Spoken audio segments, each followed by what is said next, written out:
Hell yeah, I put together these printable sheets so I can go to the wave and do this move. Hell yeah.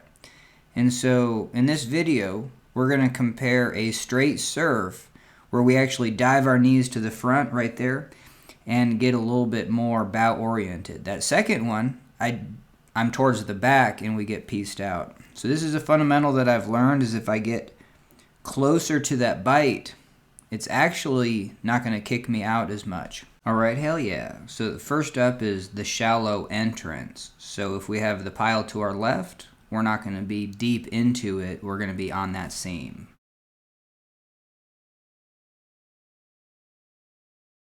Okay, next up is to rotate to bite on the right side and then push in with knees. And so that rotate to the right kind of hard is very important, because right here where we're striking with our bow, the stern is actually pushed up against the pile, and this gives us a wedge, like we're actually wedging into the largest part of the pile.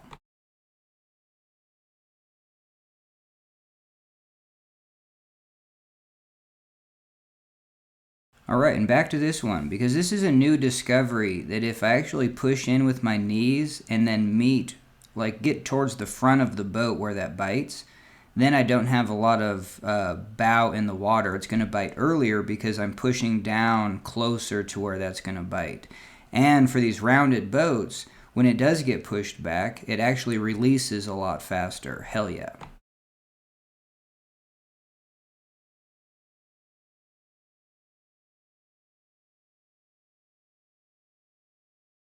Alright, hell yeah. So I feel like you might not believe me that when you bite the raft in early, like pretend the side of the boat is the bow, and you're leaning your weight up against that tube, and so it bites very early. The other thing about this clip, it shows that, let's say over half the weight between the floor and that tube is getting pushed back into the pile, so that dissipates energy. But mainly, also, it can't go through the pile, and so it starts to lift up. And lifting weight up, like vertically, is very difficult to do, so that dissipates a lot of energy.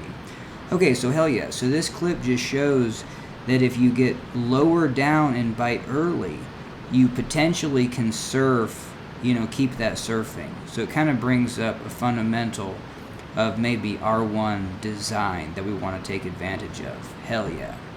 Alright, what it says here is let the boat buck underneath you, but I think there's two schools of thought. If we do get towards the bow and we actually strike early, we're low into the boat, and then as the boat gets pushed back, our mass gets pushed into that pile, and we have to lift up to get over that pile. And so there is just that benefit. But if you also let the boat buck underneath you, you keep your mass from going to the top of the pile. So then once you do engage, hell yeah, you know what I mean? You kind of have that teeter-totter effect, and you're low siding your boat back into the hole. Hell yeah.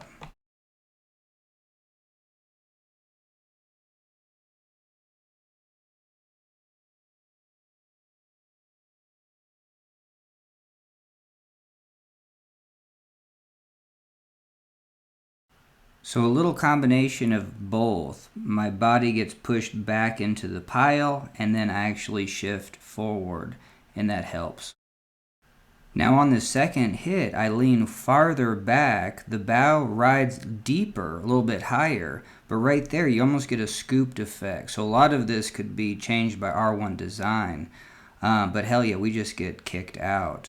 But same clip, this time focus on where my body is. After this hit, my body is kind of at the top of the wave, and yes, the boat gets kicked up underneath me, but that energy isn't going through me into the pile. So if you're really low into the hole as the bow strikes, and that's going to push you back, your weight into the pile, that has to dissipate that energy and also take your weight and then pull it up to the top of the pile as well.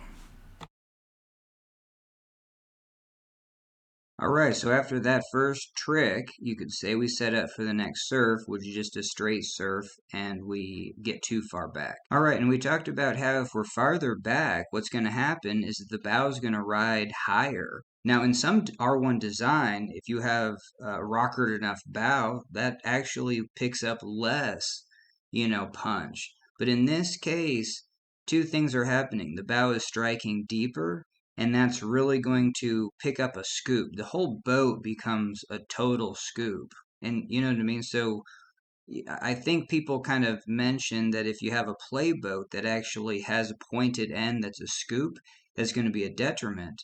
But literally, you can see that this whole R1 boat just acts as a giant scoop, where smaller little scoops can pick up a little water and then dissipate, much like pontoons on the Paddle Cat. Even that is a superior design than the front end of this boat. Hell yeah. All right, and that gets us pieced out. And we're done with this one. So that was everything that I had on this sheet. And I was glad I had a surf that actually stuck on the wave. We got closer to the bow, struck early, and then we were able to use that energy to stay on the pile. One, that we went to the back, and that picked up too big of a scoop. So that was kind of the take-home point for this. And so now this is the sheet of paper that I can use to go do this move. And the other aspect, kind of the fundamental of this, was to do a very hard turn towards the right. That right corner definitely is bitey, and then that puts the stern up against a leveraged position against the pile. So the bow pushes the stern into the larger part of the pile, and that's another reason why we're able to, kind of catch this surf. All right, so hell yeah. Thanks for joining me on this one. Booyah.